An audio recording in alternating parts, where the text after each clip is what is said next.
Klopp. Cùng với kỷ nguyên của Jurgen Klopp tại Liverpool sắp kết thúc, một cuộc đại tu triệt để sẽ được tiến hành tại The Cop với việc có tới 5 cầu thủ sẽ rời Liverpool cùng Klopp. Liverpool đang tiến rất sát đến việc chính thức công bố danh tính ứng viên thay thế Klopp trên băng ghế chỉ đạo của đội bóng trong mùa giải mới. Theo truyền thông Anh, huấn luyện viên của Feyenoord, Arne Slot, được xác nhận là người kế nhiệm Jurgen Klopp tại Liverpool. Cần biết thì Liverpool đã tìm kiếm huấn luyện viên mới trong vài tháng qua sau khi Klopp tuyên bố sẽ rời Anfield vào cuối mùa giải này để nghỉ ngơi. Trên thực tế thì Xabi Alonso của Leverkusen và Ruben Amorim của Sporting Lisbon đều là những ứng cử viên được yêu thích để trở thành huấn luyện viên mới của Liverpool. Tuy nhiên thì Liverpool đã chốt ký hợp đồng với Slot. Phát biểu trước giới truyền thông, Slot giải thích rất rõ lý do tại sao là ông muốn dẫn dắt Liverpool. Tôi đang có một khoảng thời gian tuyệt vời ở Feyenoord, nhưng một khi câu lạc bộ một khi câu lạc bộ Liverpool tìm đến sẽ thật điên rồ nếu tôi không nghĩ đó là điều quan trọng cho một bước tiếp theo trong sự nghiệp huấn luyện. Mọi người đều hiểu Feyenoord muốn nhận được sự đền bù cao nhất từ việc này, nhưng tôi tin rằng họ cũng sẽ cho phép tôi tận dụng tối đa cơ hội.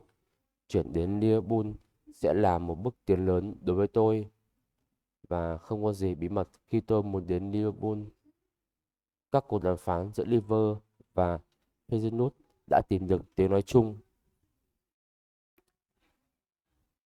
về việc bồi thường để phá vỡ hợp đồng của Arne Slot.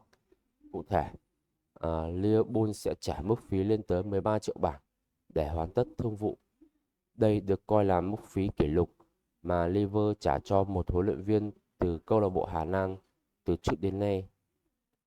Và như vậy, sau 9 năm dẫn dắt Liverpool, ông thầy người Đức là Jurgen Klopp đã rốt cuộc sẽ rời vị trí trên băng ghế chỉ đạo để nhường chỗ cho Arne Slot. Đây là dấu chấm hết cho kỷ nguyên của Jurgen Klopp tại Liverpool. Và đương nhiên, sau khi tìm được người kế nhiệm Klopp, thì giờ đây Liverpool đang hành động nhanh chóng để thay thế những cầu thủ có thể ra đi. Và theo tờ Daily Express, số ra mới nhất, một cuộc đại tu triệt để có được tiến hành tại The Cop với việc có tới 5 cầu thủ sẽ rời Liverpool dùng cùng Klopp.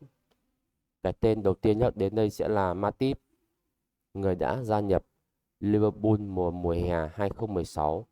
Quỹ thời gian của Matip ở Anfield không còn nhiều khi hợp đồng của anh sắp đáo hạn.